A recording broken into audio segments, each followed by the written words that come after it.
So, comrades and friends, in the 2023 presentation to a Socialist Equality Party school, delivered alongside my comrade Ulash, I described the split with the British Workers' Revolutionary Party as the most consequential struggle waged within the International Committee of the Fourth International against a determined attempt to destroy Trotskyism as a tendency.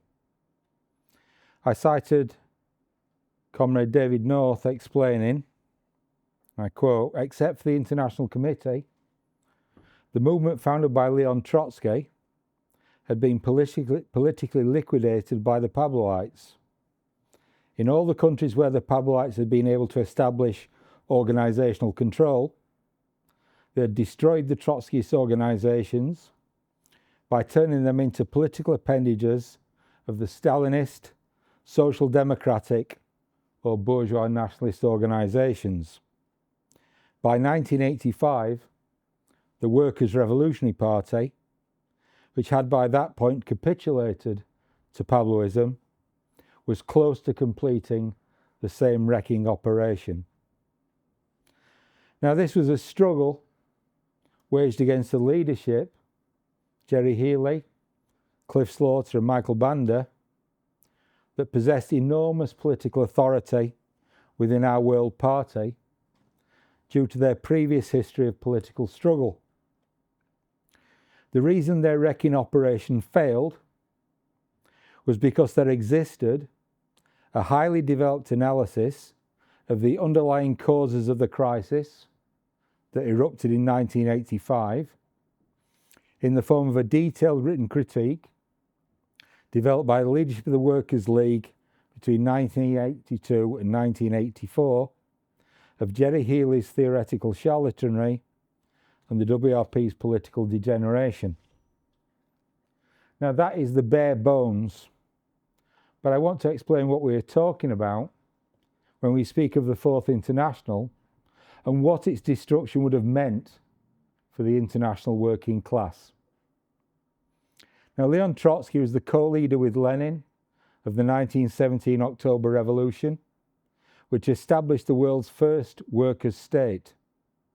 He was also the leading political figure in opposing the growth of a nationalist bureaucracy led by Joseph Stalin, which was instrumental in the defeat of revolutionary struggles that would have changed the course of world history.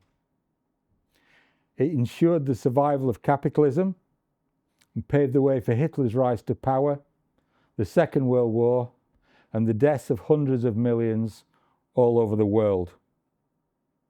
Stalinism's answer to the challenge posed by Trotsky and the left opposition, their defense of the perspective of world socialist revolution and of workers' democracy, was bloody repression, purges, mass murder, and assassination, claiming Trotsky's own life in 1940. The communist parties, which were able to exploit the authority of the October Revolution, used their influence over the working class and worked with their political fellow travellers and the capitalist state apparatus to hound the Trotskyists, portraying them as enemies of the Soviet Union and worse. The formation of the Fourth International by Trotsky and his co-thinkers in 1938 was all that stood against the liquidation of revolutionary Marxism and the abortion of the struggle to overthrow imperialism that proceeded under the mantle of Stalin's policy of socialism in one country. From the moment Trotsky called for the building of a new international in 1933, following the coming to power of the Nazis in Germany, that was facilitated by the disastrous policies of the Comintern, the Trotskyist movement was at war, not just with Stalinism and imperialism, but with tendencies that either accepted a priori or capitulated before Stalinist domination of the workers' movement. The political pressure exerted on the Trotskyist cadre was unprecedented, and it had a devastating impact, especially in the aftermath of the Second World War, when, thanks to the containment of revolutionary struggles, imperialism was restabilized, though at a cost of the expansion of Stalinist states into Eastern Europe and the victory of the Chinese Revolution. For swathes of the left petty bourgeois intelligentsia, this was final proof that Trotsky had been wrong and that Stalin and Stalinism, for all the crimes perpetrated, were the only viable alternative to imperialism. As Trotsky's biographer Isaac Deutscher wrote glowingly, and I quote, "Underlying Trotskyism was the firm belief that at least Europe was ripe for socialism, whereas he counterposed Stalin, quote, estimated the powers of resistance left in the capitalist order as, on the whole, still very formidable. He declined to regard Russia as existing upon a peripheral area of modern civilization and was confident that Russia was destined to become the citadel of the new socialist civilization.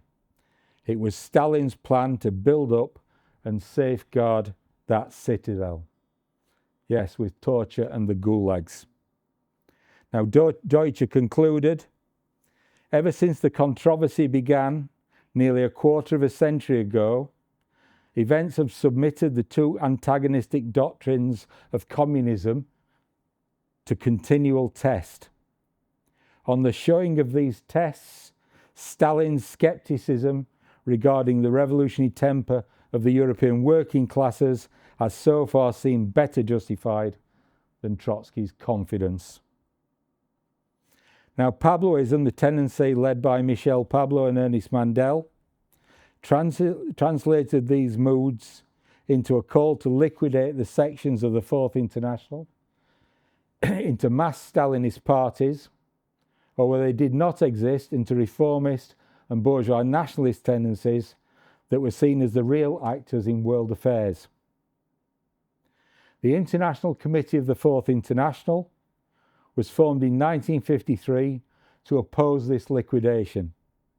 Its founding document, the Open Letter, drafted by US Socialist Workers' Party leader James P. Cannon, endorsed by Jerry Healy, the leader of the British Trotskyist movement, set out the perspective which the ICFI defended.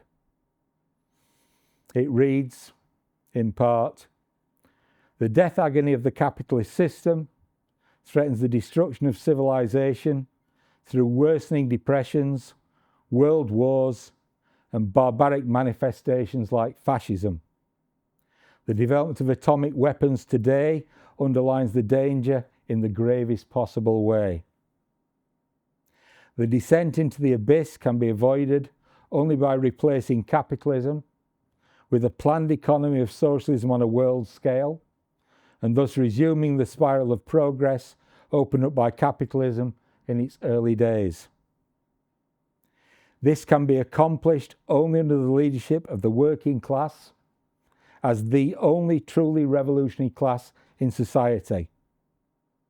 But the working class itself faces a crisis of leadership, although the world relationship of forces was never so favourable as today for the workers to take the road to power. To organise itself for carrying out these world historic aims, the working class in each country must construct a revolutionary party in the pattern developed by Lenin, that is, a combat party capable of dialectically combining democracy and centralism, democracy in arriving at decisions, centralism in carrying them out, a leadership controlled by the ranks able to carry forward under fire in disciplined fashion. The main obstacle to this is Stalinism, which attracts workers through exploiting the prestige of the October 1917 revolution in Russia, only later as it betrays their confidence to hurl them either into the arms of the social democracy, into apathy, or back to illusions in capitalism. The penalty for these betrayals is paid by the working people in the form of consolidation of fascist and monarchist forces and new outbreaks of wars fostered and prepared by capitalism. From its inception, The Fourth International set as one of its major tasks the revolutionary overthrow of Stalinism inside and outside the USSR.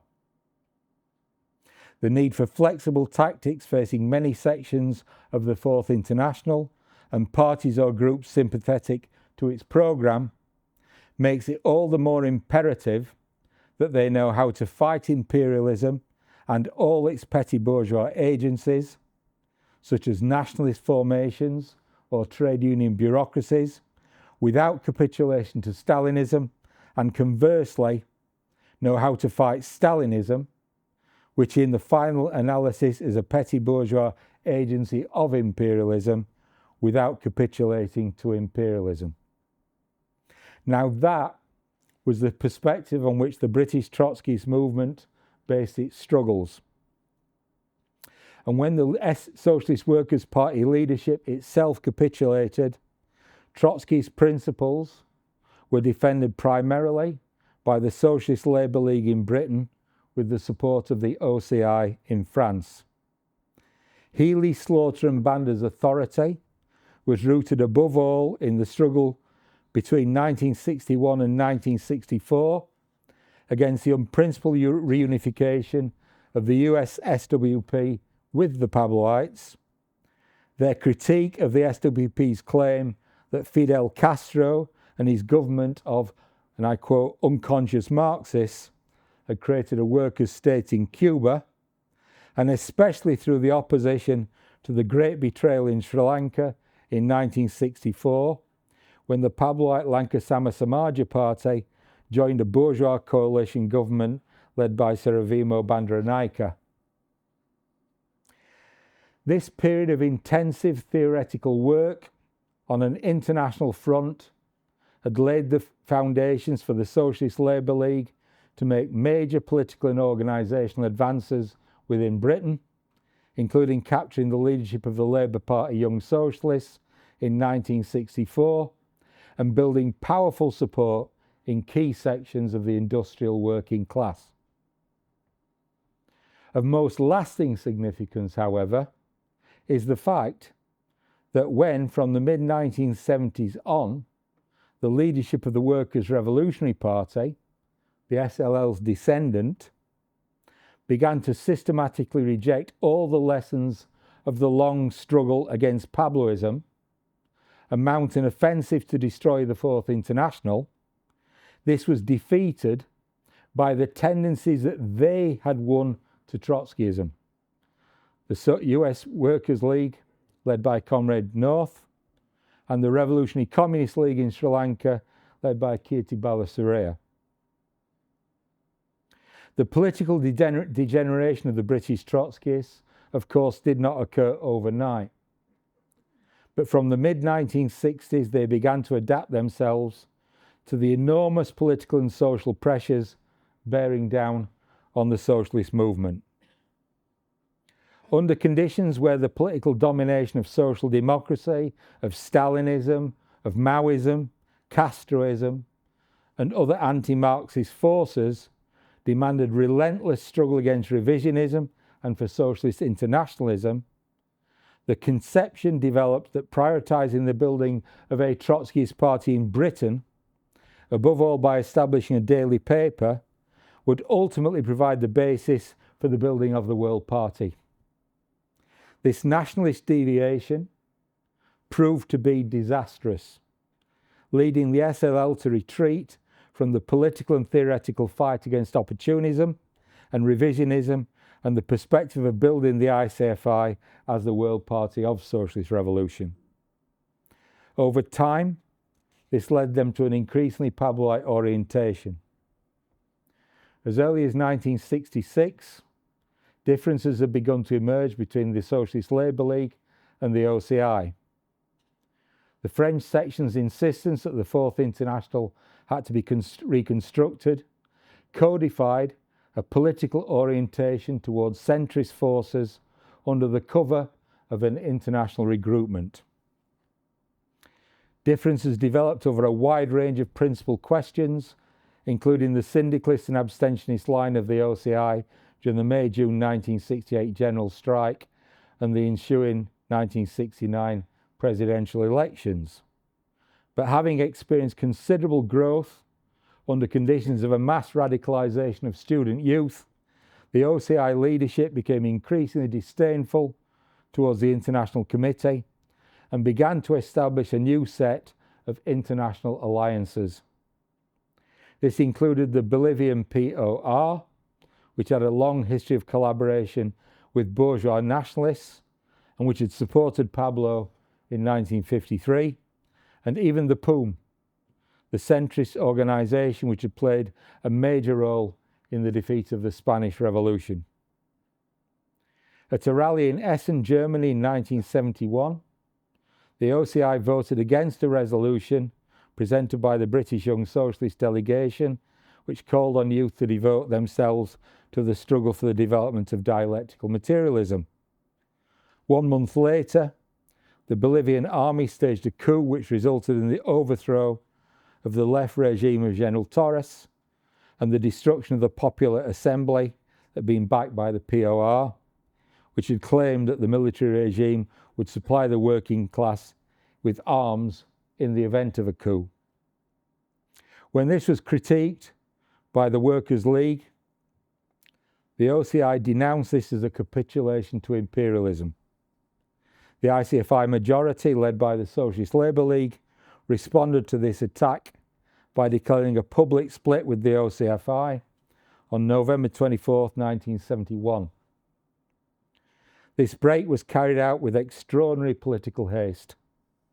Considered from the standpoint of the education of the cadre of the International Committee and the clarification of the most advanced sections of workers all over the world, it was both premature and a retreat by the SLL from its international political responsibilities. Underlying this political impatience was a nationalist political adaptation to the eruption of powerful struggles in the British working class that reinforced Healy's prioritising of the movement's many organisational successes. Like the OCI, the SLL had also begun to look upon the building of the ICFI as a subordinate to the work being carried out within Britain. In addition, Healy was aware that positions like the OCI's had been voiced at the 1966 World Congress by Slaughter, who had initially supported the formulation on reconstructing the Fourth International, while Banda had made repeated political adaptations to Mao Zedong, Ho Chi Minh, and Egypt's Gamal Abdel Nasser. He feared that a protracted political struggle over issues of principle would in fact unearth a can of worms within his own section. The pressures being adapted to were now acute under conditions of a mounting worldwide economic and social crisis in which there was a mass eruption of workers' struggles in country after country, but under conditions where the old Stalinist and Social Democratic parties and their political apologists still held sway. The struggle against these bureaucracies and their Pabloite state capitalist fellow travellers was the only way that workers could be won to revolutionary politics. But instead, the SLL adapted itself to the spontaneous anti-Tory sentiment in the working class. Under conditions where broad new layers were entering the SLL, who were not grounded in the movement's historical and internationalist principles, relations within the party inevitably assumed an increasingly pragmatic character, entailing only limited agreement on immediate and national tactical goals. This found full expression in the founding of the Workers' Revolutionary Party in 1973, which was framed not as building a section of the ICFI to carry forward the struggle for world socialism, but as a struggle to bring down the Tory government and bring a Labour government to power. Within a matter of months, the party lost influence with hundreds of workers attracted to it after Heath's government was brought down by the 1974 miners' strike and Harold Wilson was elected to office. Compelled to place renewed emphasis on its Trotskyist identity and its opposition to the Labour Party, the WRP leadership met opposition from a substantial section of workers who had been recruited on an essentially centrist basis, led by Alan Thornett, the British Leyland car worker and secretary of the party's All Trade Union Alliance. This right-wing attack was led secretly by the OCI with the aim of removing Healy as leader. Instead of politically exposing Thornett, however, and educating the membership of the WRP and of the entire IC, the WRP relied on bureaucratic expulsions. It never even consulted the leadership of other sections before doing so. By resuming the struggle against the OCI and what was a resurgence of Pabloite revisionism, the WRP could have politically rearmed the world movement in the face of the sharp shift that was emerging in the political situation, not just in Britain, but internationally, with the ebbing of the revolutionary tide and the restabilisation of capitalist rule. Instead, the WRP made an ultra-left turn, calling on the working class to overthrow the Labour government, which workers knew could only result in the bringing the Tories back to power. This call, as was analysed by the International Committee, reflected an historic class shift taking place within the party, in which the loss of working class members reinforced the domination of a politically untrained petty bourgeois layer that had been catapulted into central leadership positions, such as the actors Vanessa and Corinne Redgrave and Newsline editor Alex Mitchell. Ignorant of the party's long struggles to project a proletarian orientation and win workers to a revolutionary perspective, these layers gave support for an ultra-left line that left the labour and trade union bureaucracy unchallenged. This was to pave the way towards an ever more openly right-wing orientation to sections of the bureaucracy, above all to its left representatives, such as Ken Livingstone and Ted Knight in the Greater London Council. These layers also provided a source of revenue, not based on the struggle to penetrate the working class, that served to deepen the leadership's independence from, and increasingly an active hostility towards, the party's rank and file membership. The opportunist essence of the WRP's politics, however, emerged most clearly not in Britain, but in its abandonment of the theory of permanent revolution and the strategy of world socialist revolution. Now, Trotsky's theory was originally formulated as his prognosis for the Russian Revolution, drawing especially upon the lessons of the 1905 revolution in that country. In opposition to the Mensheviks, who insisted on the subordination of the working class to bourgeois liberalism, Trotsky explained that in countries with a belated capitalist development, the national bourgeoisie was no longer capable of securing the democratic measures associated with earlier bourgeois revolutions. It would rather inevitably side with the feudal classes and imperialist oppressors against the already developed working class. Neither could the intermediate classes of the peasantry and the petty bourgeoisie more generally play an independent or leading role in the struggle for power. That role fell to the working class, and under its leadership, the bourgeois democratic revolution must pass over into the socialist revolution, the seizure of power by the working class, leading behind it the oppressed masses. This was conceived of not as a national event, but as the opening of the world revolution. This perspective was substantiated in practice by the 1917 October Revolution, when Lenin arrived at the same conclusions as Trotsky, abandoned the old formula of the Bolsheviks of a democratic dictatorship of the proletariat and peasantry, and in April carried out a fundamental reorientation of the party towards the seizure of power by the working class. The defence of this perspective was at the heart of Trotsky's subsequent struggle to to win the working class to an independent struggle for socialism, against Stalinism's two-stage theory, insisting that workers confine themselves to a democratic perspective under the leadership of the national bourgeoisie. In place of this internationalist strategy for the building of Trotskyist parties worldwide, the WRP began to evolve its own foreign policy, whose purpose was to gather the material resources necessary to finance the work of the British section. This centred on forming unprincipled relations with various bourgeois regimes in the Middle East, starting in April 1976 with an agreement with the Libyan government, negotiated and signed behind the backs of the International Committee. By 1978-79, the WRP had become essentially a paid agent of the Arab bourgeoisie, in which its newspaper, the Newsline, functioned as a propaganda organ, justifying the crimes and betrayals of the regimes with which Healy had established unprincipled alliances.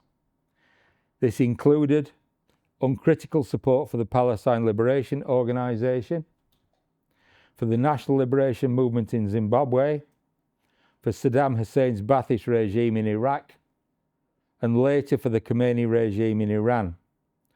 All these grotesque money-grubbing efforts were concealed from the party and from the International Committee. The perspective of building Trotskyist parties in these countries was abandoned, and instead the WRP promoted bourgeois nationalist leaders as the legitimate leadership of the working class. In relation to the PLO and other movements, the armed struggle was identified as a superclass strategy of anti-imperialist struggle rather than as a tactic employed by definite social forces in pursuit of their defined class interests. Yasser Arafat and his Fatah faction were proclaimed as the sole legitimate leadership of the Palestinian struggle. This not only cut the WRP off from those forces to the left of and critical of Fatah, it excluded any fight to build a socialist leadership not only among the Palestinians but throughout the entire Middle East region. Through a series of pragmatic manoeuvres, the WRP's work in the Middle East moved further and further away from its supposed intention of defending the PLO and the Palestinians' right to self-determination. Rather, the WRP cynically exploited its relations with the PLO as a bargaining chip with Arab bourgeois leaders, while carrying out an outright programmatic revision of Trotskyism, which wholly echoed that of Stalinism, endowing the Arab and semi-colonial bourgeoisie with the leading role in the struggle against imperialism. In return for its secret agreement with the Libyan government, the WRP's Newsline hailed Muammar Gaddafi, having set Libya on the road of socialist development and expansion, and pledged itself to explain the teachings of his Green Book. The price paid for the WRP's cultivation of mercenary relations with the Baathists was its unspeakable defence of the execution of members of the Communist Party. At its fourth Congress in March 1979, a resolution authored by Banda encouraged workers in Zimbabwe to place their trust in the Patriotic Front of Robert Mugabe and Joshua Nkomo. In November that year, the Patriotic Front called off the armed struggle and entered negotiations with the Smith government overseen by British imperialism. The WRP spent the duration of those Lancaster House talks justifying every retreat and sellout by Mugabe and Nkomo, which ended in an agreement preserving capitalist rule and even guaranteed a place in government for the white minority. Within 3 years, Mugabe had slaughtered 20,000 civilians in Nkomo's home region and forced him to flee the country. The WRP's abandonment of permanent revolution in Sri Lanka had its most disruptive impact within the ICFI, where its swing behind the liberation tigers of Tamil Eelam from 1979 severely impaired the Revolutionary Communist League's political work in opposing Tamil nationalism and Sinhala chauvinism and fighting for the unity of the working class under conditions of a civil war that cost the lives of tens of thousands of fighters and over 100,000 civilians. Not long after the Iranian Revolution of February 79, a hand was also extended to the Khomeini regime, but this opportunist pitch was blown apart by the outbreak of the Iran-Iraq War in September 1980, in which Saddam Hussein hoped to take advantage of an Iran he assumed would be weakened by the revolution a year earlier to seize territory with the full support of Washington. It was a war that lasted until 1988, costing an estimated 500,000 lives.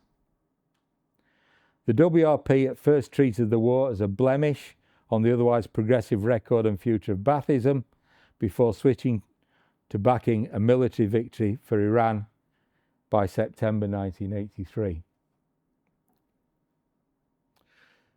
Now, by the time the year-long miners' strike of March 1984-85 broke out in Britain, the greatest battle on this soil since the general strike of 1926, the WRP was in an advanced state of political decomposition. Though it initially made organisational gains at the strike's height, its terrible defeat was to plunge the party into factional warfare.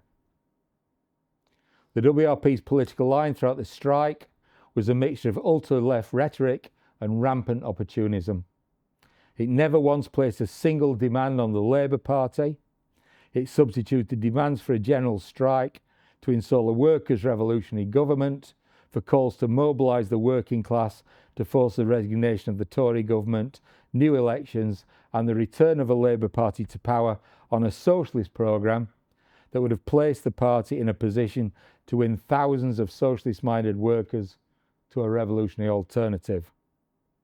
Its propaganda calling for a workers' revolutionary government, the claim that Margaret Thatcher's government had been transformed into a Bonapartist dictatorship, and had dispensed with the services of labour and trade union bureaucracy, concealed the WRP's own wholesale adaptation to the bureaucracy in the person of National Union of Mine Workers leader Arthur Scargill. Its own refusal to challenge the TUC and the Labour Party was concealed behind a glorification of Scargill and the NUM leadership, which confined miners to a militant trade union struggle that was isolated at a terrible cost. In the strike's aftermath, the WRP proclaimed that the miners had been betrayed but not defeated, and launched the release of the jailed miners' march in the hope of consuming the membership in activism. But the defeat of the miners' strike had left large sections of the WRP, especially the petty bourgeois and declassed elements in the party's apparatus, bewildered, demoralised and resentful. They had been promised a revolution and warned of the imminence of fascism, and when neither materialised, the scene was set for the eruption of an entirely unprincipled factional struggle at the party's centre in Clapham. On July the 1st, 1985, Aileen Jennings, who had served as Healy's personal secretary for 20 years, disappeared from London, leaving behind a letter dated June the 30th, denouncing Healy for the gross abuse of female members of the WRP and the ICFI. Together with a deliberately created financial crisis, the letter was a political provocation by a clique at the party's centre, whose aim was to force Healy to step back or retire. Their hope was that this would free the party up to a yet more speedy integration into the Stalinist and Pabloite political milieu, which could never forgive Healy for his earlier political struggles. For the next 3 months, the WRP Political Committee collectively attempted to conceal the scandal from the ICFI and from the WRP membership, with Healy offered the opportunity of retirement due to ill health, while still being giving lectures at the College of Marxist Education. but it was too late to contain an explosion in the party's ranks. For the healthier layers, this occasion support for the demand raised by Central Committee member Comrade Dave Hyland for a control commission into Healy's abuses, which won support among working class cadre in Yorkshire, Manchester, and within the national leadership of the Young Socialists. But in others, especially from the middle class, it produced an eruption of pent-up resentment over their years of personal sacrifice and a demand for retribution for their wasted efforts for a God that had failed. All factions of the WRP leadership, Healy on one side and Banda and Slaughter on the other, nevertheless saw the mass confusion generated by their own betrayals as something that could be manipulated so that it could complete their own rightward lurch away from Trotskyism. What changed everything was that this crisis enabled something which the WRP leadership had been working to prevent for more than 3 years: the direct intervention of the genuine Trotskyist tendency within the ICFI into the crisis and its ability to speak directly to the membership of the British section and of the world movement. Despite all the factional heat generated, there was in the WRP's membership no real understanding of the political degeneration of the WRP, nor of the broader and more essential issues involved. Left to themselves, those involved in the fight for a control commission would have been incapable of orienting themselves politically and defeating the liquidationist drive of the central leadership of the WRP and their allies in the Pabloite and Stalinist swamp who gathered around at that time like flies. What was decisive was the existence of an elaborated Trotskyist analysis and the ability to, which it was able to cut through the hysteria generated by Slaughter and Banda and present an understanding of the real issues underlying the WRP's degeneration, one that was rooted in a defence of the history and programme of the ICFI. Of all the betrayals of the WRP leadership, the most politically damning was their conscious and sustained effort to suppress opposition to their line within the International Committee itself. In 1971, the Revolutionary Communist League, founded in 1968 in opposition to the LSSP's betrayal, had already come into conflict with the backsliding of the British section. Its secretary, Kitty Balaseria, sharply opposed a statement issued by the SLL in December 1979 in the name of the ICFI that gave what it described as critical support to the deployment of Indian troops to East Pakistan, ostensibly in support of a national liberation struggle in what was to become Bangladesh, which KT described as, quote, an abandonment of all the past experiences of the Marxist movement regarding the struggle of the colonial masses. That criticism was concealed, but it was indicative or anticipatory of a still more decisive opposition to the centrist political drift of the Healy Banda Slaughter leadership that would emerge in the Workers' League.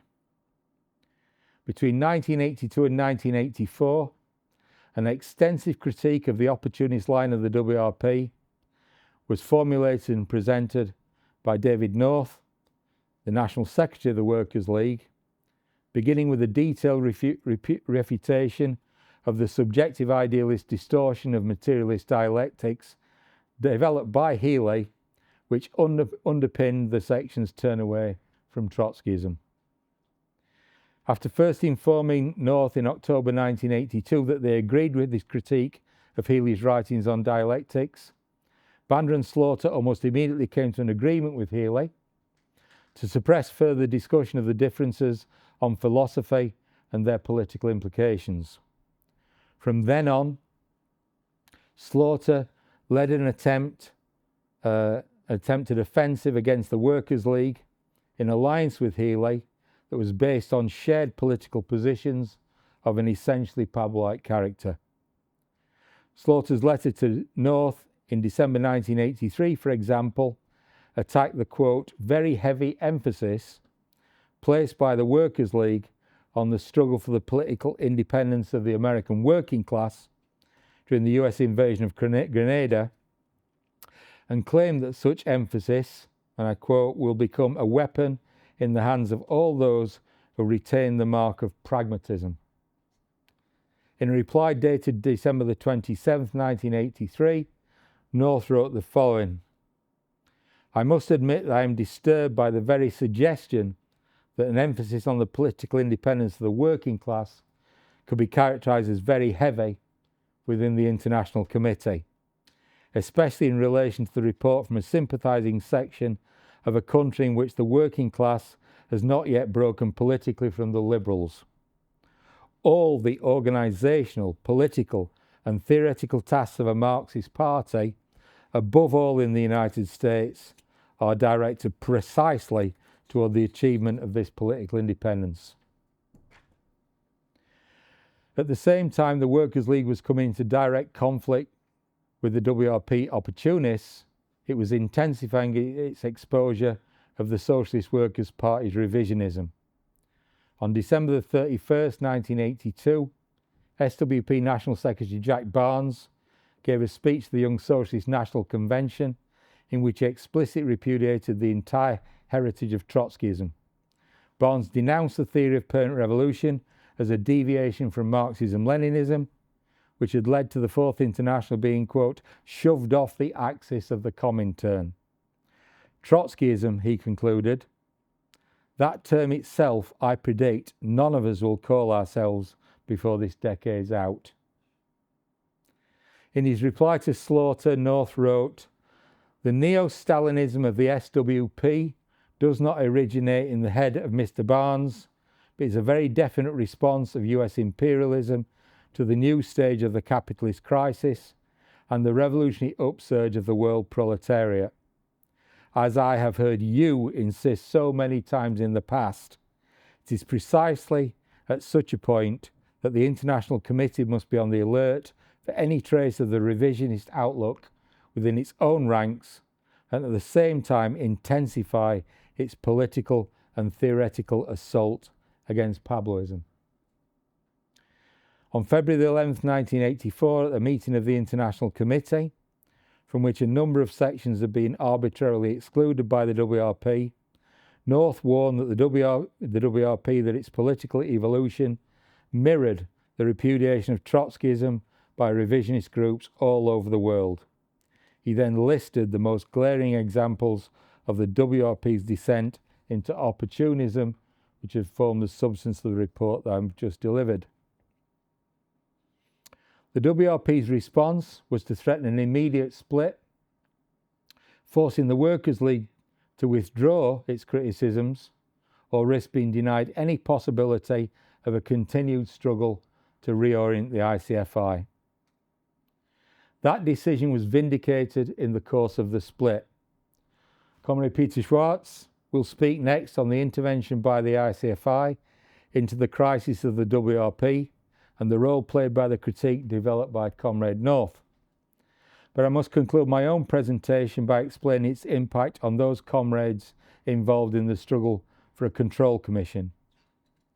Banda, seeking to strengthen his own hand in the factional struggles at the party centre, had rung Comrade North asking him to resume the alliance against Healy. After meeting Banda in London amid escalating factional uproar, North reminded him of the political criticisms made in 1982 and 1984. Banda then found a copy of North's February 1984 report to the IC. He accepted that these criticisms had been correct and asked North to come with him to Yorkshire, where he planned to meet with Dave Hyland in Rotherham.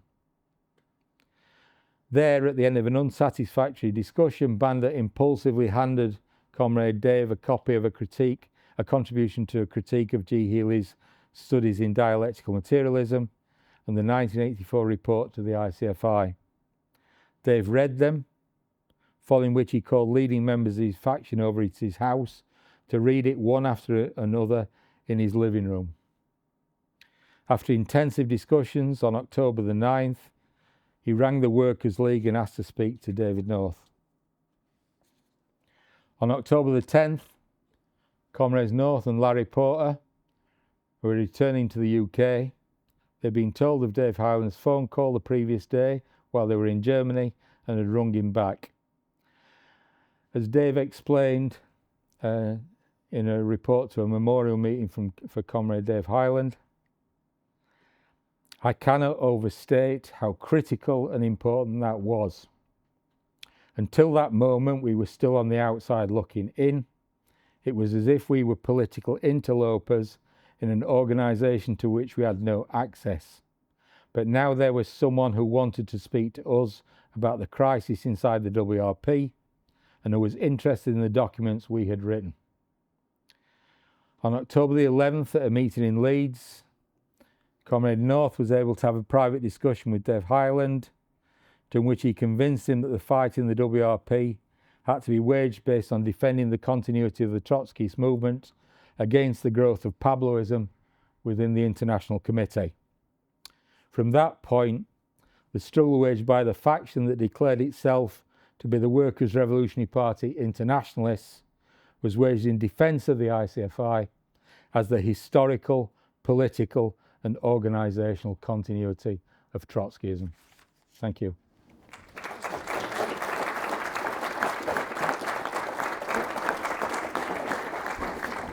Comrades, 40 years are a very long time by the standards of a human life. But in history, time, as in Einstein's physics, is relative. French absolutism reigned for 140 years. By contrast, it took only 5 years from the convening of the Estates General in 1789 to the heights of Jacobin rule. But measured against the social and political upheavals, those 5 years were far longer than the preceding 140 years. In Russia, Tsarist autocracy lasted as long as 400 years, since social changes took place at a snail's pace. Between the February Revolution and the October Revolution in 1917, however, only 8 months passed. Yet in those 8 months, Russia made a quantum leap from semi-feudal conditions to the world's first worker state. The social conflict that erupted in the French and in the Russian Revolution had been building up over the preceding period. Yet they remained largely hidden from the eyes of the ordinary observer. Indeed, on the eve of the revolutions, the rule of the old powers appeared particularly strong and unshakable. Only the most far-sighted representatives of the oppressed classes foresaw the coming revolution and prepared for it ideologically and politically. In Russia, this work, carried out by Lenin and Trotsky, proved decisive for the victory of the October Revolution. This is how one must also view the split with the Workers' Revolutionary Party and the work the International Committee has carried out since then. On a historical scale, the past 40 years have been brief. Or to put it differently, the theoretical, political, and programmatic issues that the International Committee fought out, clarified in its confrontation with the WRP, and has since further developed, are as important today as if the split had taken place yesterday. They're not merely of historical interest, but of burning actuality. The 4 decades since the split have been marked by an immense intensification of the contradictions of world capitalism. On the surface, this took a very reactionary form: a general decline in the class struggle, the growth of political reaction, the dissolution of the Soviet Union, and the restoration of capitalism in Eastern Europe and China, imperialist wars, rearmament, and, as we have seen in the recent period, the normalization of genocide, wars of aggression in violation of international law. Yet, beneath the surface, a different development has taken place. Social equality was on the rise. Class divisions were becoming more pronounced, and the working class was growing. It now numbers in the billions, is linked by the international division of labor within a single global production process, and is able to communicate worldwide in real time. Over the past 4 decades, all the political forces that kept the working class and the masses, the oppressed masses, under control in the post-war period, and to which populism, and ultimately, as Comrade Chris has explained, the Workers' Revolutionary Party adapted, have revealed their bankruptcy. Stalinism, social reformism, petty bourgeois nationalism, and the pseudo-left of the Corbyn, Syriza, Podemos, and Die Linke variety.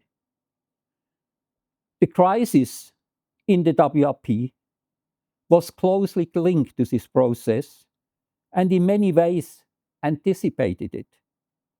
As the historical and international foundations of the US Socialist Worker Party state, quote, "The crisis of the WRP was part of a broader process that was sweeping through all mass parties and trade union organizations based historically on the working class.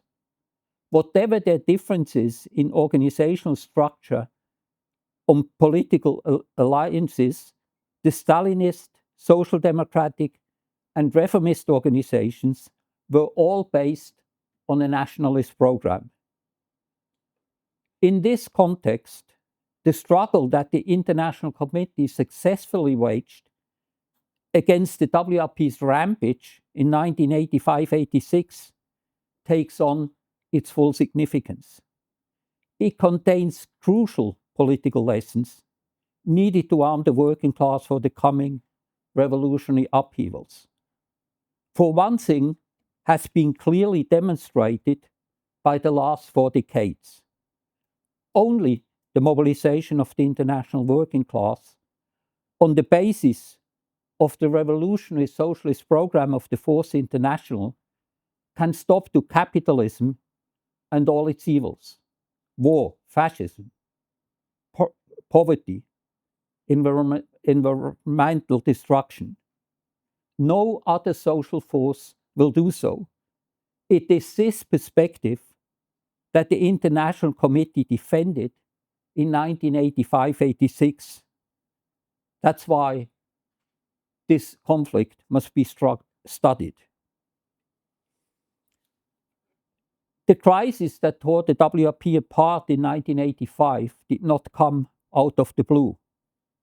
As Comrade Chris has demonstrated, it was preceded by years of opportunist decline. In October 1982, Comrade North, the International Secretary of the US Workers' League, drew up a thorough critique of Healy's philosophical writings and the Workers' Revolutionist political line, and submitted it to the WRP leadership. Michael Banda and Cliff Slaughter initially expressed their agreement with the critique and promised to organize discussions on it. but they soon changed their stance and conspired with Healy to isolate the Workers' League. When the Workers' League presented to a meeting of the ICFI, with a more elaborated, comprehensive critique of the WRP's policies in February 1984, the WRP threatened to sever political relations with the Workers' League. At that meeting, the Sri Lankan section and the leadership of the Australian section had not been invited, and the meeting took place in a hysterical atmosphere. The Workers' League eventually withdrew its critique to prevent itself from being isolated from the leadership by the leadership of the WRP before a serious discussion of its critique was even possible. Such a discussion was finally possible when a deep crisis erupted within the Workers' Revolutionary Party in 1985. North's criticism now played an indispensable role in the ICFI struggle against the WRP renegades. Let me begin with some personal remarks before I go into the events of 1985-86. Those years were the most significant in my own political education. Through my active involvement in the dispute with the WRP, I was able to witness the struggle between social forces at close quarters, as if under laboratory conditions. When the ICFI met in London at the end of October 1985, it was presented with a scene that defied description. We later characterized it as follows, quote, "What had appeared to be a smoothly running machine had exploded and was discharging red-hot fragments in all directions. The old apparatus that served as the bedrock of Healy's despotism was breaking down into its constituent elements, setting into motion the most frightening of all social spectacles, the stampede of the enraged petty bourgeois." There was a climate of bitter struggle, intrigue, and utter confusion. It was in this situation that I came to understand the full significance and power of a principled, historically grounded Marxist perspective. The critique of the opportunist degeneration of the WRP, which David North and the Workers' League had been developing since 1982, and in fact even before that, brought order to the chaos. The confusion subsided, the essential issues became clear, and the social and political camps sorted themselves out. This applied both to the WRP and the International Committee. Within the Workers' Revolutionary Party, the proletarian socialist elements, led at the time by Dave Hyland, began to rally around the International Committee and its international perspective. Cliff Slaughter and Mike Banda, who had played a central role in the opportunist degeneration of the WRP and its attack on the Workers' League, could no longer hide and dropped their masks. They mobilized the pent-up frustration, resentment, and prejudices of the petty bourgeois elements within the party, who were seeking the quickest way out of revolutionary politics. Against the International Committee, they did so by focusing on the sexual aspect of Healy's abuse of power. They invited the bourgeois press into the party headquarters so that he could revel in Healy's misdeeds. On November 2, Banda wrote in the newsline, "For the first time, and possibly the last, the party has been split not on tactical and programmatical issues, but on the most basic question of revolutionary morality. Were it not so tragic, one might call it a bad joke. The same Banda, a few months later, professed his allegiance to the greatest of all revolutionary moralists of the 20th century, the mass murderer Joseph Stalin. Banda wrote his anti-Trotskyist diatribe, 27 Reasons Why the International Committee Should be Buried Forthwith, which served as the basis for the WRP's complete break with Trotskyism. Comet North has responded to it comprehensively in the volume The Heritage We Defend. Slaughter not only whipped up the nationalist resentments of frustrated party members against the ICFI, he also prostituted himself before its worst political enemies. In November, he denounced the ICFI and the investigation Security and the Fourth International before a gathering of British revisionists in London and shook hands with the arch-Stalinist Monty Johnson.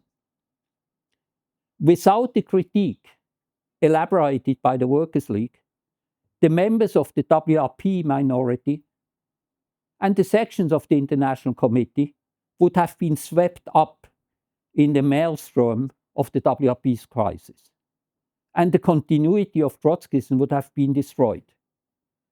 Comet North's critique was decisive for the victory that the ICFI won over the renegades of the WRP.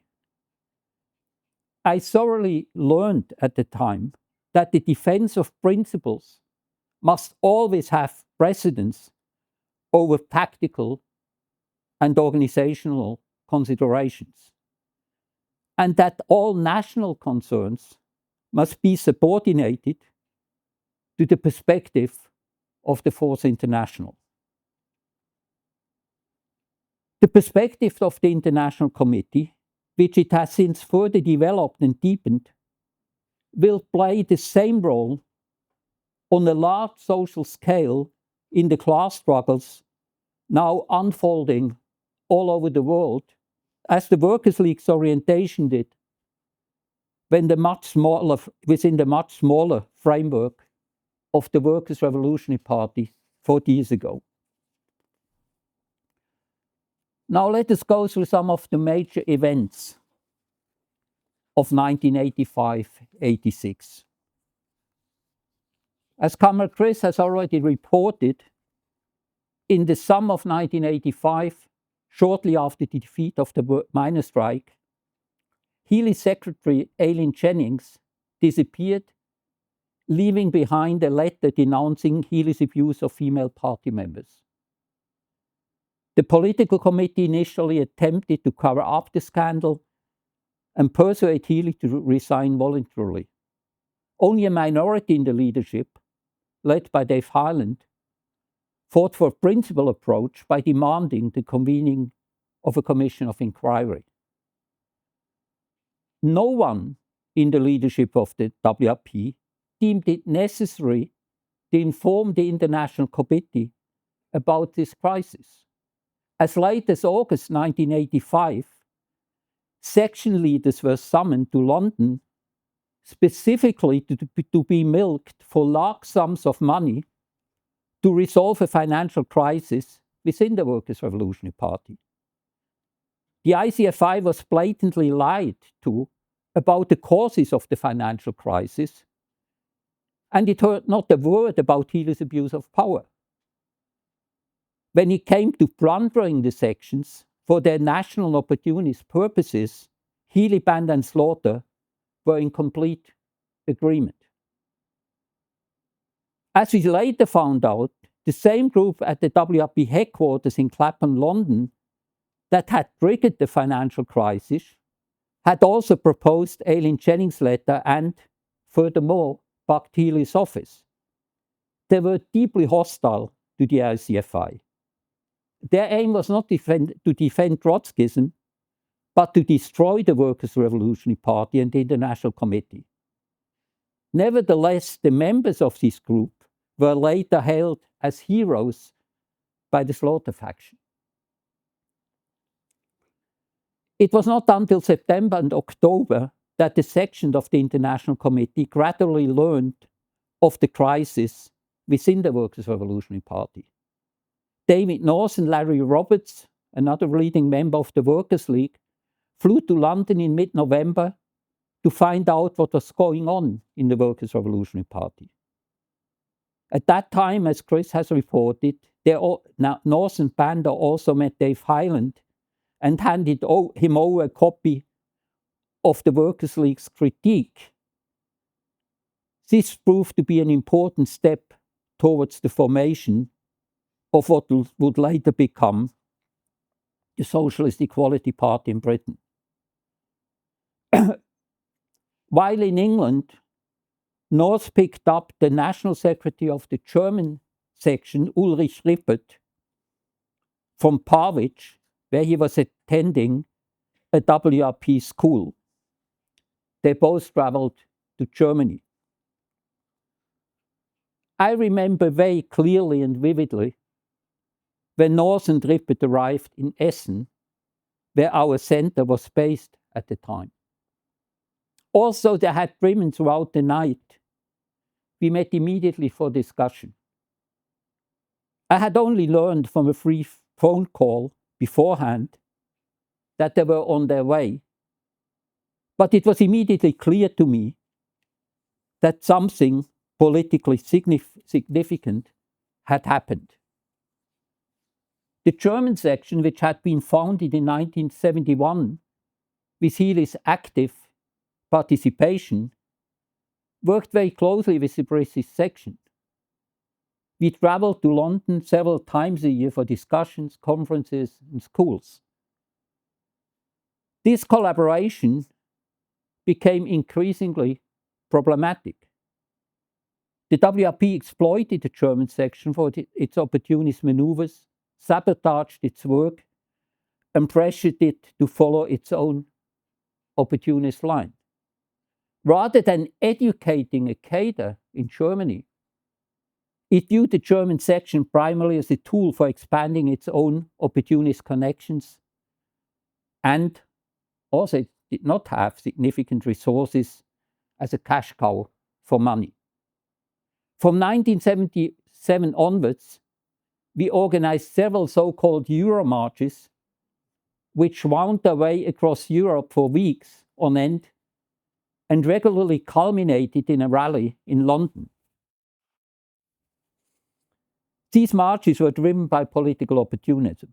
To keep them on the road, we were dependent on the support of the trade union bureaucracy, the churches and state institutions, and had to adapt to their demands. As we later discovered in the Commission of Inquiry set up by the International Committee, the marches served, among other things, to impress Healy's new allies in Libya and the Middle East in order to get better access to their funds. Of course, we didn't know that at the time. In the early 1980s, the pressure and sabotage from the WRP became increasingly severe. Also, the solidarity movement was developing in Poland, with 10 million workers joining its ranks. Healy showed not the slightest interest in intervening in the crisis of Stalinism.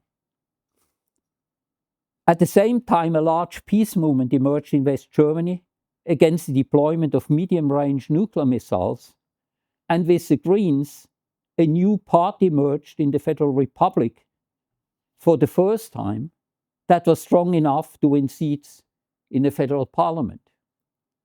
Healy put us under immense pressure to integrate ourselves into this petty bourgeois movement, just as the Pabloids had done. He forced us to buy an expensive printing press in order to publish a daily newspaper for which we had neither the necessary number of members nor the necessary financial resources. Such a paper, of course, then by force would have had a totally opportunist character. Actually, that year, a paper was founded, the Taz, which still exists, and became the central organ of the Greens. When the whole thing fell through, National Secretary Ulrich Rippert and Wolfgang Weber, another leading member, were scapegoated, expelled from the BSA leadership. One provocation followed another. We had to fend off several motions for expulsion from inexperienced party members linked to Healy. Healy himself announced on several occasions that the German section had been expelled from the International Committee, only to then invite us to the next meeting as if nothing had happened.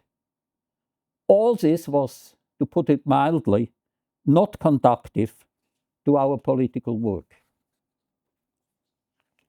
When Comrade North presented his criticism to the International Committee in 1984, Comrade Ulrich Rippert and I were present.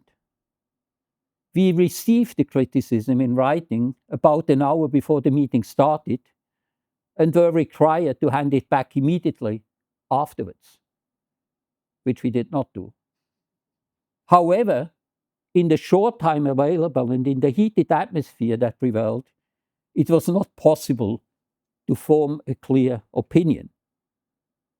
I remember, however, that unlike Savas Michel, the leader of the Greek section, we did not join the chorus of slanders against North at the time. Afterwards, however, we never took the time to study the criticism thoroughly, which in hindsight was a big mistake. But when North came to Essen in October 1985, we knew that something was fundamentally wrong with the WRP. It took us only about an hour to reach an understanding. North reported on the crisis in the British section and explained the key points of his critique. We were in agreement and in the coming months worked very closely together to defend the International Committee. Not a single member of the German section joined the slaughter or the Healy camp. They all came with us in support of the ICFI. Within the WRP, attempts to cover up Healy's misconduct had by now given way to a bitter factional struggle.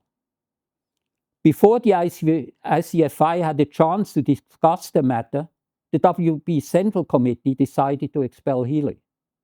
Delegates from the IC present in London struggled to prevent the expulsion of all those who disagreed with this decision. The ICFI refused to take sides with either of the warring factions. It strove to find a principled basis for overcoming the crisis in the WRP. It soon became clear, however, that Healy and his supporters, including Vanessa and Corinne Redgrave and Alex Mitchell, were not prepared to even speak to the ICFI. They contested the right of the International Committee to interfere in the affairs of the British section. They were supported in this by Savas Michel's Greek section, as well as groups in Spain and Peru. They organized their own meeting in Spain, cut their members off from the ICFI's documents, and took the position that only Healy personally had the right to convene a meeting of the International Committee, a position, a total repudiation of democratic centralism. On October 25, the International Committee finally met to discuss the crisis in the Workers' Revolutionary Party. Present were the Workers' League, the Sri Lankan, Australian and German sections, as well as Cliff Slaughter, Mike Banda, Peter Jones and Dave Hyland for the WRP. Dave Hyland was the only WRP delegate supporting the ICFI. Having formed an objective picture of the situation, the International Committee expelled Healy for gross abuse of political authority. However, it analyzed this degeneration quite differently from Banda and Slaughter. The ICFI statement on Healy's expulsion states, quote, "In expelling Healy, the ICFI has no intention of denying the political contributions which he made in the past, particularly in the struggle against Pabloite revisionism in the 1950s and the 1960s.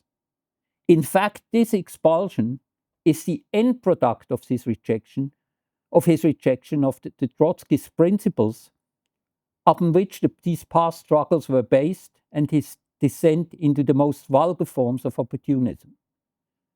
The political and personal degeneration of Healy can be clearly traced to his ever more explicit separation of the practical and organizational gains of the Trotskyist movement in Britain from the historically and internationally grounded struggles against Stalinism and revisionism from which these achievements arose. In a second resolution, the International Committee set out the reasons for the political degeneration of the WRP and defined the political axis upon which it could be overcome. Also, this resolution is very brief. It is one of the most important documents in the conflict with the WRP. It stated clearly that the cause of the crisis lay in the rejection of internationalism and in an increasingly nationalist perspective and practice. Quote, "At the root of the present crisis, which erupted with the exposure of the corrupt practices of Jerry Healy and the attempt by the WRP Political Committee to cover them up, is the prolonged drift of the WRP leadership away from the strategic task of the building of the World Party of Socialist Revolution towards an increasingly nationalist perspective and practice." The resolution proposed practical measures to overcome this crisis in the WRP. Foremost amongst them was the recognition of the international's authority over the national sections, not merely in theory, but as a prerequisite for membership. The ICFI proposed, I quote, "the re-registration of the membership of the WRP on the basis of an explicit recognition of the political authority of the ICFI and the subordination of the British section to its decisions." As a further measure, it proposed the formation of an international control commission to investigate, but not limited to, the corruption of G. Healy, the cover-up by the political committee, and the financial crisis of the WRP.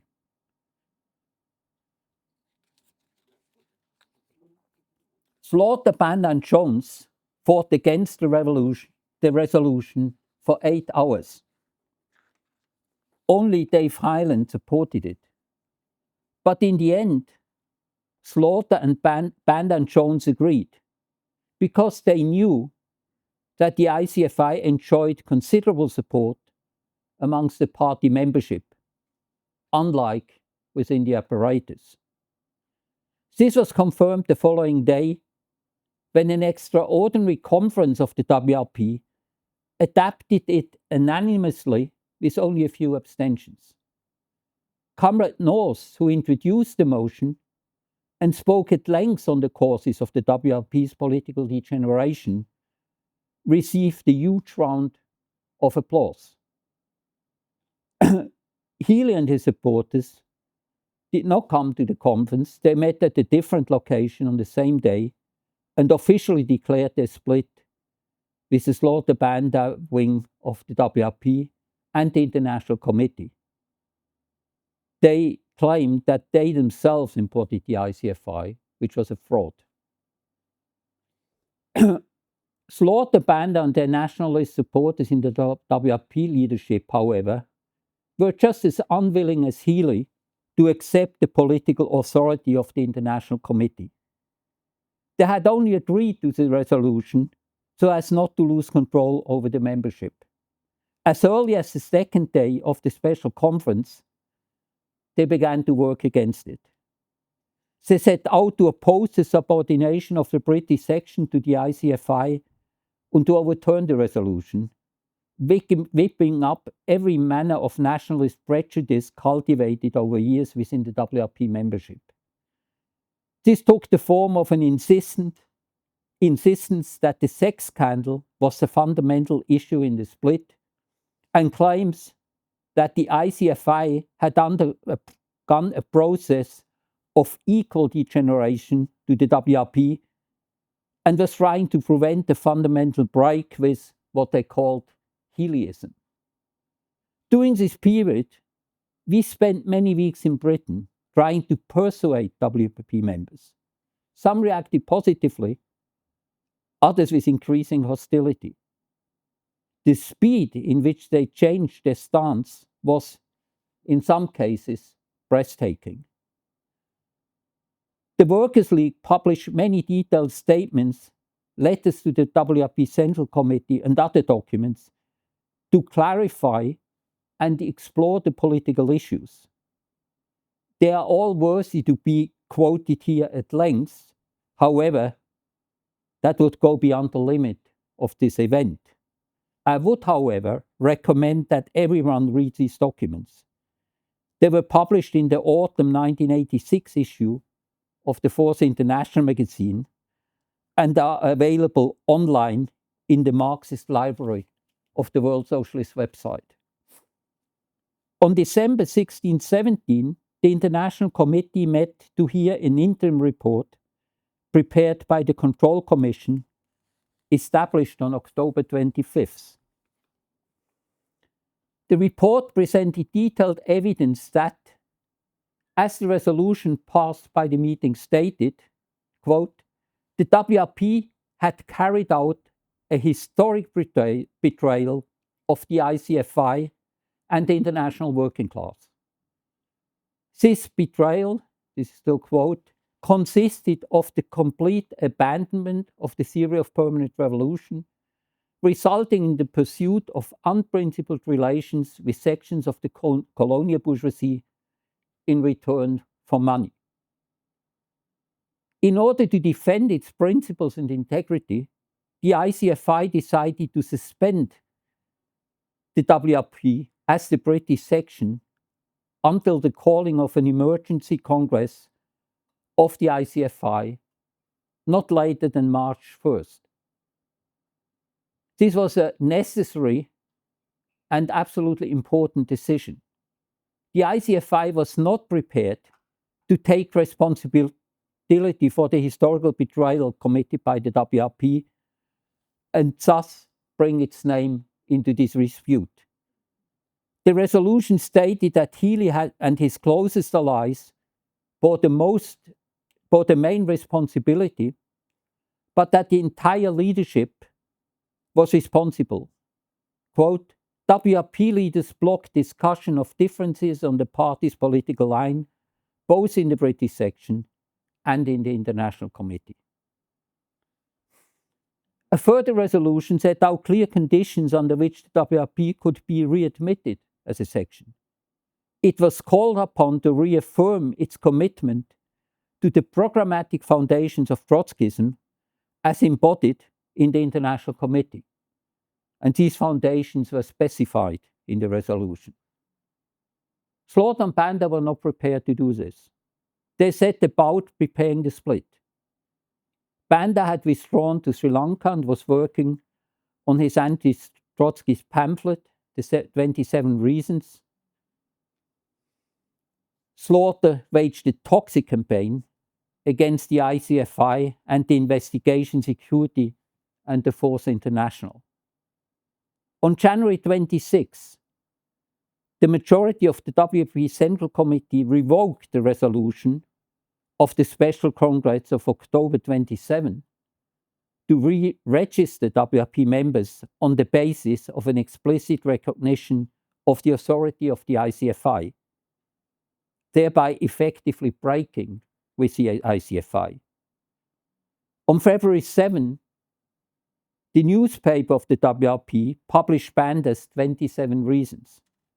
And the next day, on February 8, The WRP formalized the split at its 8th Congress, where the duly elected delegates of the minority who supported the International Committee and who would presumably have held a majority at the Congress were excluded from the Congress with the assistance of the police. Slaughter himself appeared at the Congress under police protection. The minority delegates subsequently gathered at another location and laid the foundation for the new British section, today's Socialist Equality Party. Just 4 months before, Slaughter and Banda had claimed that the crisis in the WRP was solely about Healy's personal misconduct. Now, they, just like Healy himself, had completely broken with Trotskyism. Unlike in earlier splits within the Fourth International, they did not even claim, as Grant, Cliff, Pablo, Mondale, and that many others had done, that they represented Trotskyism and that the ICFI did not. In this way, they themselves acknowledged that the ICFI, which they had fought so bitterly, represented the continuity of Marxism. Michael Banda became a supporter of Stalin and ended his life as a supporter of the Kurdish nationalist Stalinist PKK leader Abdullah Öcalan. Cliff Slaughter joined forces with a certain Attila Hore to support the civil war in Bosnia, which had been fooled by British imperialism. Hore, who wrote the major documents, who wrote for Slaughter at the time against the International Committee, later became a leading member of the top leadership of the Henry Jackson Society, an ultra-right-wing anti-communist think tank. Slaughter himself espoused semi-anarchist ideas. I think the intervention of MI6 and other forces here is quite obvious. Jerry Healy, who had devoted the greater parts of his life to the struggle against the Pavlovite capitulation to Stalinism and petty bourgeois nationalism, died in 1989 as an admirer of Mikhail Gorbachev, who completed the Stalinist counter-revolution in the Soviet Union, and as a cheerleader for various bourgeois nationalist regimes. The victory of the International Committee over the WRP was of enormous historical and political significance. Without it, the continuity of Trotskyism would have been destroyed. It set in motion a new flowering of Marxism within the International Committee, which prepared it for the subsequent events, the liquidation of the Soviet Union, the complete degeneration of the trade unions and national movements, the transformation of the pseudo-left into decisive pillars of capitalist rule, and the period of wars and revolutions in which we have entered now. It led to enormous political achievements, such as the transformation of the leagues into parties and the building of the World Socialist Web Site as the authentic voice of international socialism. Thank you.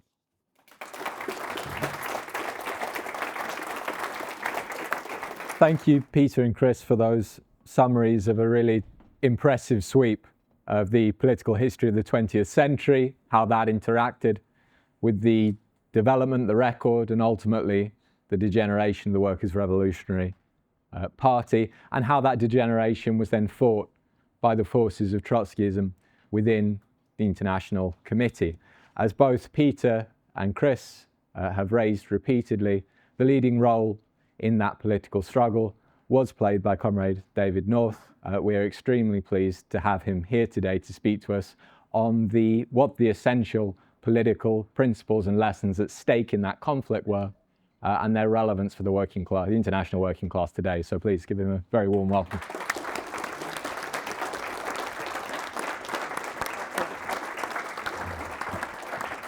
Well, thank you, Comrade Chris and Comrade Peter, for that very extensive review of events which occurred 40 years ago. From our perspective, I think I speak for Peter, who's part of my generation, and of course, a comrade with whom I've worked so closely for much of my adult life. In some ways, it's hard to believe that so much time has passed, especially when one's speaking of events which are embedded in one's consciousness so indelibly. When I think back to that period, of course, I recall it as one of extraordinary intensity.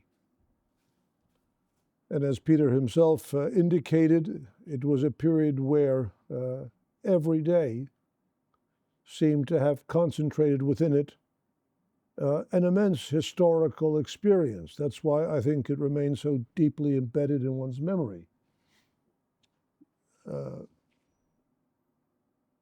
Each day, almost every day of the period between September and February remains embedded in our collective, in our personal consciousness as a distinct moment. And of course, so much of it is recorded in documents. And when one looks back over the amount of material that was written in such a short period of time, we're talking of maybe 1,000 pages of documents written in the space of a few months. One realizes that, or it confirms the intensity of the conflict through which we passed. And that intensity was derived not from something just within us, but more fundamentally, the relationship of the conflict in which we found ourselves to deeper historical and political processes. There is a passage quoted in a very good historical work on the history of the origins of Bolshevism, quoted by its author Leopold Haemsen, and it comes from Shakespeare's play Macbeth. And the line is, "If you could look back into the seeds of time and say which grain will grow and which will not, speak then to me." He's citing Shakespeare in order to indicate the significance of a conflict that erupted in the very small Russian Social Democratic movement in 1903 between those who became the Bolshevik faction and those who became the Menshevik faction. Who could then have imagined that a meeting which had less than 40 people would define much of the politics of the 20th century as a conflict which emerged over what clearly seemed to be minor issues of organization, the precise definition of party membership. And yet there was a universe of political, theoretical issues which in the course of the 20th century, and of course only 13 years or 14 years later, were to be at the very heart of the Russian Revolution. Now, looking back at that period, and I'm not going to attempt a recapitulation of all the events, or even those which led up to them,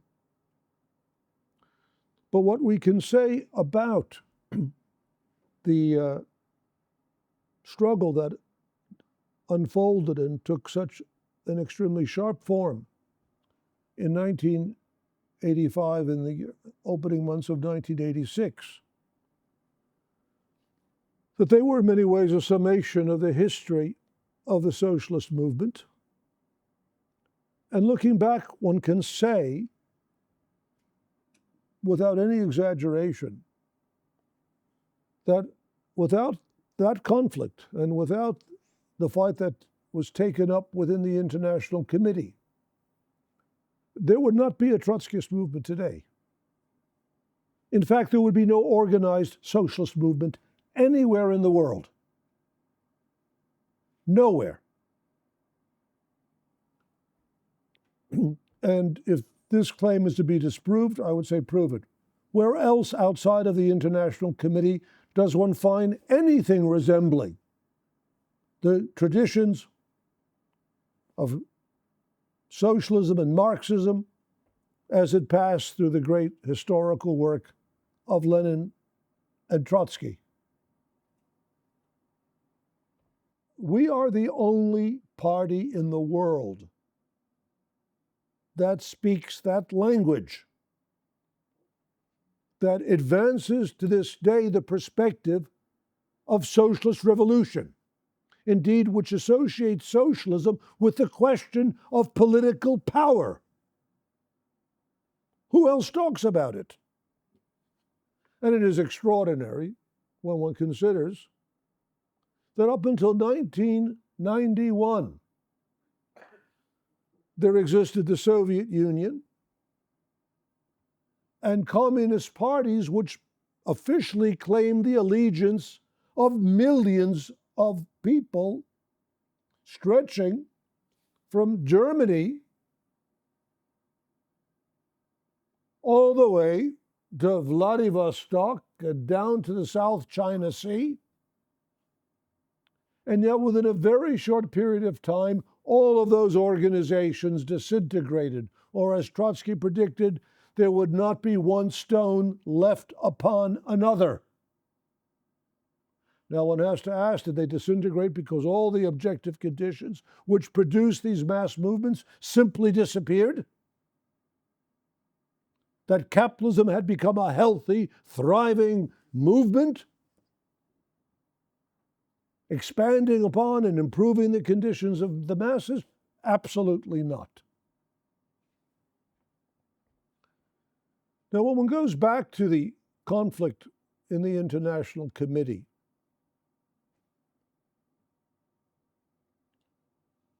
it is very clear in retrospect that driving that conflict in a manner which we could not fully appreciate, though we were not entirely unaware, were profound political, economic, social processes. The unique character of the International Committee and the tendencies founded upon the principles which have been fought for as far back as the early 1950s against the liquidationist tendency associated with Mendel and Pablo and others. There was an acute awareness of historical processes. We have been trained to examine events within the prism of the long-standing struggle of all the issues which have been posed in the October Revolution.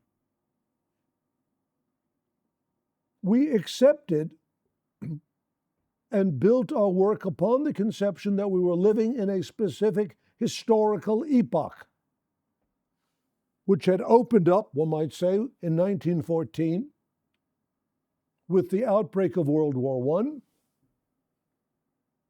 which found its revolutionary echo in the eruption of the Russian Revolution in February 1917, and then the taking of power by the Bolsheviks in October 1917, and then all the subsequent struggles, World War I, the Great Depression, the Second World War,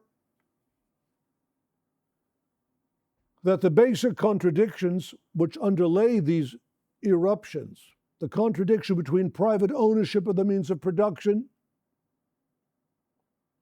and the social process of labor, the contradiction between the nation-state system and global economy, that these were contradictions of a revolutionary character. And notwithstanding all the mechanisms of reform or all the means utilized to mitigate these contradictions, always with the collaboration of the bureaucracies, these contradictions persisted, and they had an implicitly revolutionary character. And that our party, notwithstanding all the problems which we confronted, was the only movement that could respond in a genuinely revolutionary way to these contradictions. Now, there has been many references to the conflict as it unfolded between 1982 and 1985. But there was a preliminary event of some substantial significance which helps understand, you might say, the frame of mind or the context within which the divisions and the differences which I first raised in 1982 with Healy were placed.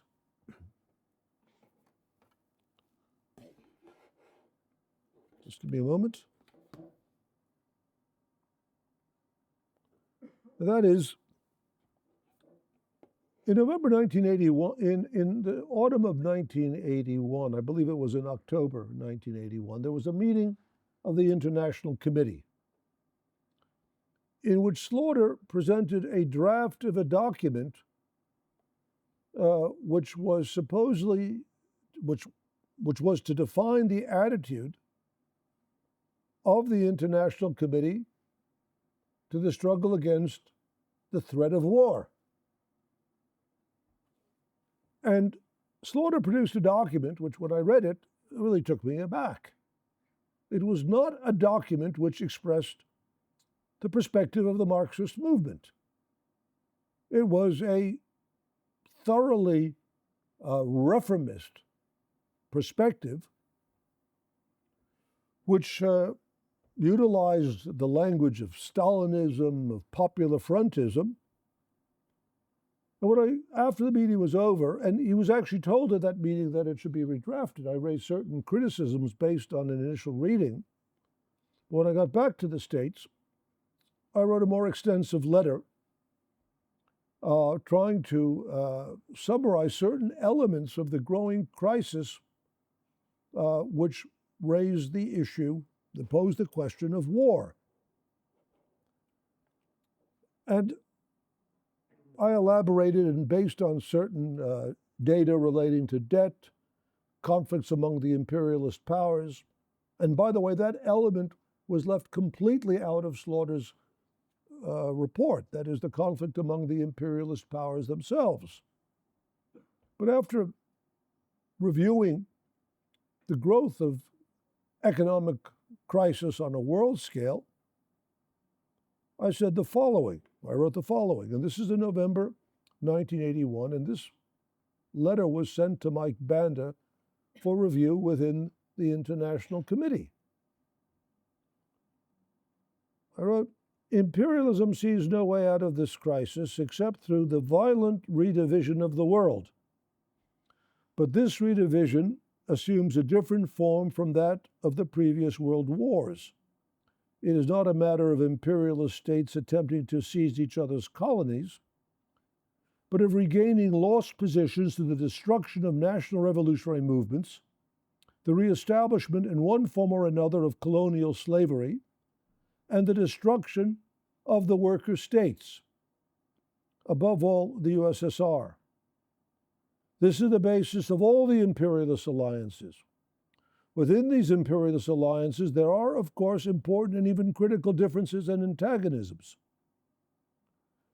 These are rooted in fundamental capitalist antagonisms of the imperialist epoch.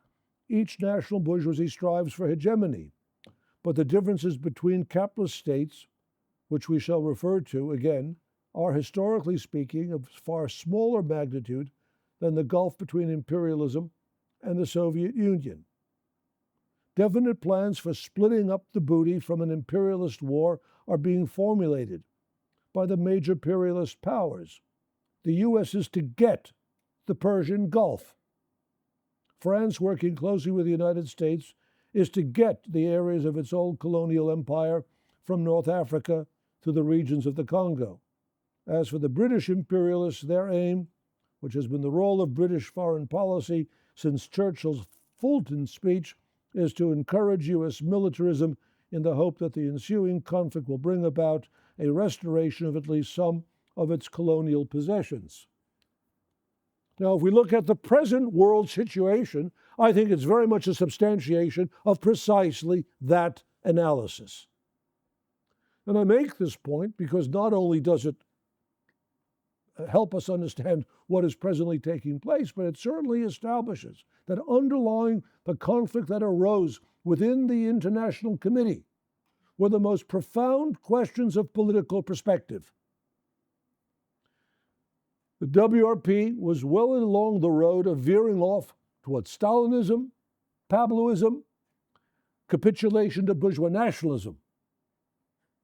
The opposition which was to emerge within the International Committee was very much rooted in an attempt to understand and prepare the working class and its advanced elements for the implications of the intensifying capitalist crisis. Now, what was to follow this? It is worth noting, and I don't want to suggest there's anything mystical about it, but in order to illustrate how closely connected the unfolding crisis within the International Committee was to objective events. The first presentation of political differences with the WRP in October, November, December 1982 coincided almost exactly with the eruption of, at long last, a political crisis within the Soviet Union. It was in November 1982, just a few weeks after I presented my differences with Healy, that Brezhnev died. The next meeting of the ICFI, when I again attempted, and now on a more advanced level, to present a comprehensive critique of both the philosophy, the international and domestic policies of the WRP, it took place on the very weekend that Brezhnev's successor, Andropov, died. And the events of 1985 unfolded against the backdrop of Gorbachev's coming to power and the final stages of the Stalinist liquidation of the USSR. And that process itself was bound up not just with what was taking place within the Soviet Union, but a general repudiation of any perspective associated with socialism and revolution by broad sections of the middle class. The violent eruption that we witnessed, and anyone, when we wrote of the stampede of the petty bourgeois, I mean, that wasn't a winged phrase. To walk onto the premises of the WRP in the autumn of 1985, one felt one had walked into a place for insane people. People one had known for years, I had known personally for years, they were behaving like totally crazy people. Slaughter, the refined academic, was threatening to slug me. A mood of hysteria prevailed in every meeting. Comrade Jean remembers it very well. Comrade Vicky, everyone who was there. No one can ever forget it. At the meeting which took place on December 16th, in which we presented the resolution based on the findings of the Control Commission, those who were representing the WRP, aside from Dave Hyland, who was conducting a thoroughly principled struggle in support of the positions of the International Committee, was, of course, Slaughter,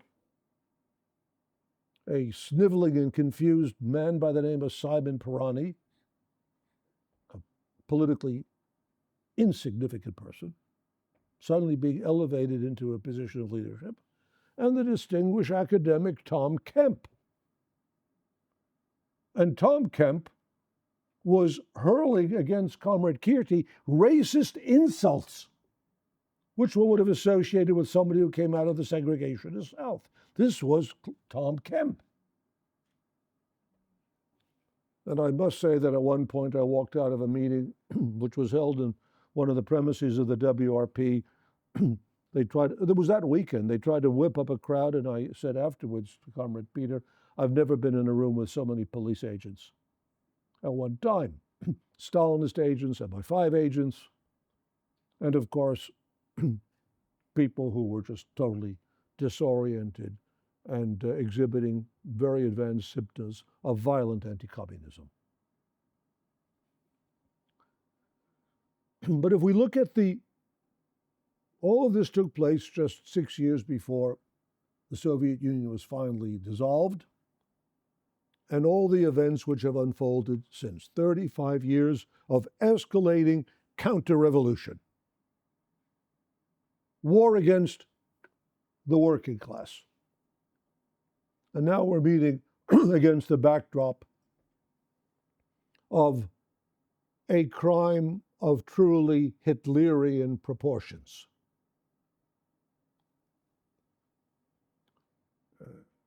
We have the Secretary of Defense, who calls himself the Secretary of War, Pete Hesketh, speaking in language which we say the language of the Nazis, but not language which the Nazis gave such speeches, but they were generally given in secret.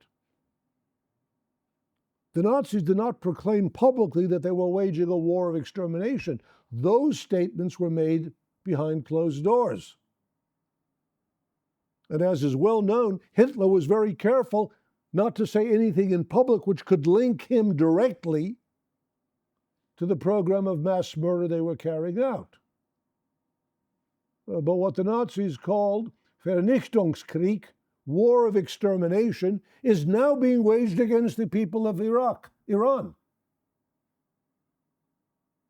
And it's being supported by every imperialist government. If one looks back in the 1930s, as we all know, the bombing of Guernica in Spain shocked the conscience of the world. It gave rise to or inspired the famous painting of Picasso.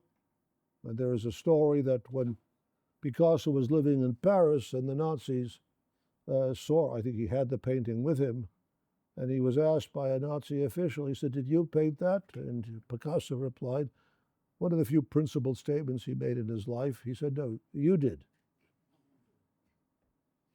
Then there was the 1940 bombing of Rotterdam. The world was stunned. How could such barbarism be unleashed in the world? And yet, if one goes back to the events in 1937, I believe there were 235 people killed in Guernica.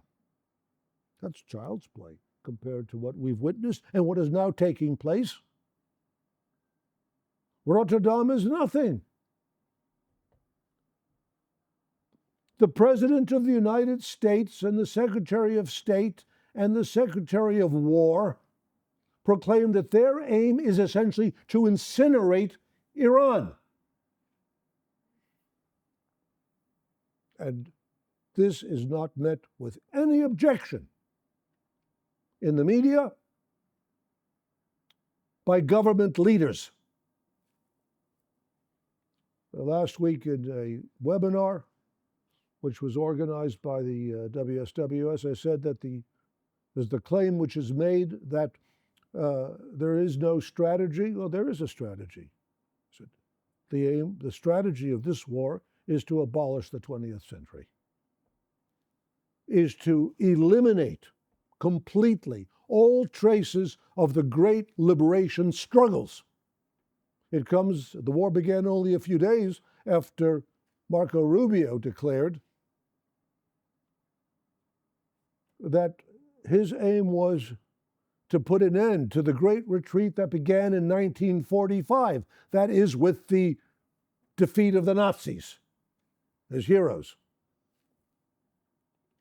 That is the present day reality.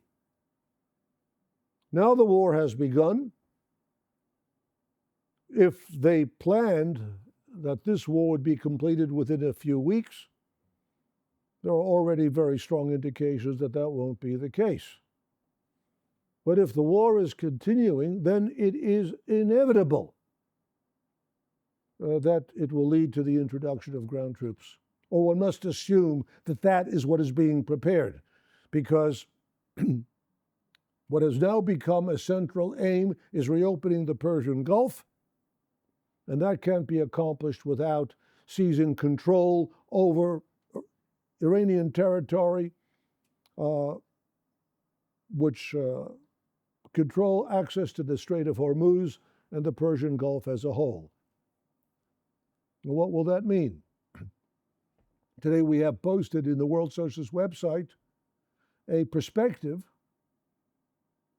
which recalls a similar operation, and that was the infamous campaign launched by Churchill in 1915 on the Gallipoli Peninsula, a catastrophe which resulted at that time in 250,000 Allied deaths and deaths of those who were defending the access to the Dardanelles. And such a military operation would entail huge losses, and it would be an event which would inevitably lead to the direct involvement of European forces themselves in this reactionary neo-colonial operation. In any event, however this war proceeds, one can be certain of one thing. All the rules, all the normalities of the last historical period are over. Young people find themselves in the type of situation that existed in the 1930s and 1940s. There is no safe haven.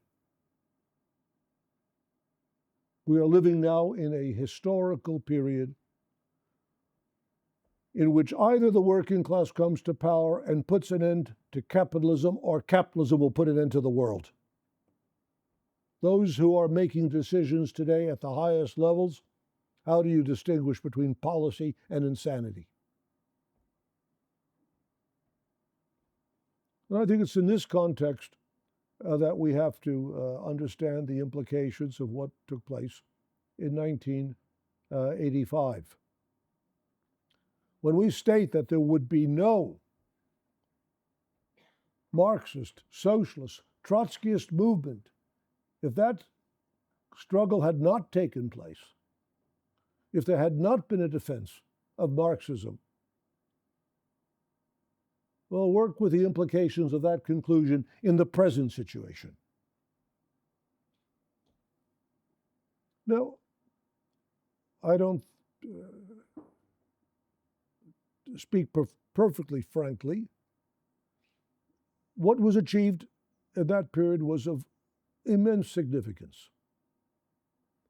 And all the achievements of the International Committee since that time, the development of the World Socialist Web Site, the offensive on historical questions, now the transformation of leagues into parties, the vast body of historical and political knowledge accumulated over the last 40 years, and most recently the introduction of socialism AI, that is the utilization of what is, without any question, a revolutionary technology for revolutionary purposes, that is to vastly accelerate and expand the process of political education in the working class. All of this speaks to the correctness of the work that has been carried out by the ICFI.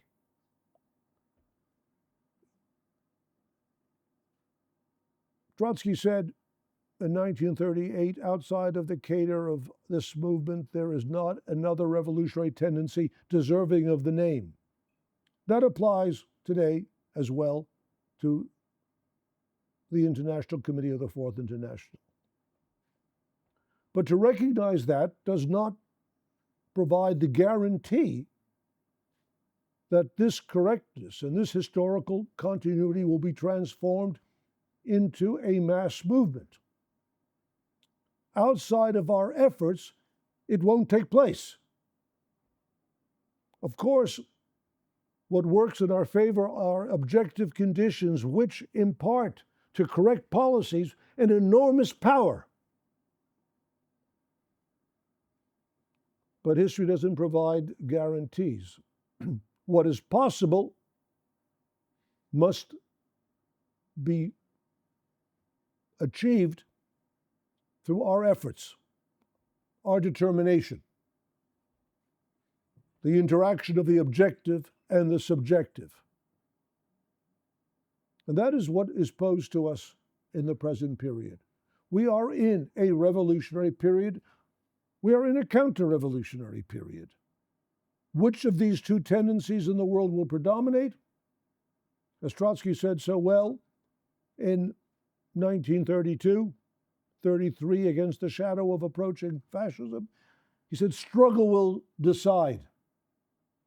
To the pessimist who would say, the situation is hopeless, he replied, that word is not in our vocabulary.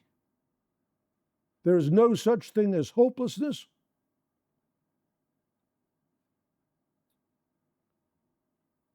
Because the very hopelessness of the situation also provides the impulse for a vast level of revolutionary determination. I think we are beginning to witness the penetration into the consciousness of the working class, a sense of the gravity of events. These are serious times, and serious times require serious politics. As I've written in another context, revolutionary politics is the most serious of all politics. I think the working class, the youth, principled intellectuals are taking a good look at what is happening and beginning to understand the nature of the enemy, what they are capable of, what they're prepared to do. I don't think anyone is going to have a lot of patience any longer for babble about human rights, democracy. We're ruled by murderers. That's the reality. And so our politics must be based on the most objective appraisal of the objective situation, and it must be based on the conviction that, armed with an understanding of the political situation, provided with the correct program, perspective, and initiative, the working class will respond. Not from the standpoint of passive onlooking, but the working class itself is being driven into struggle.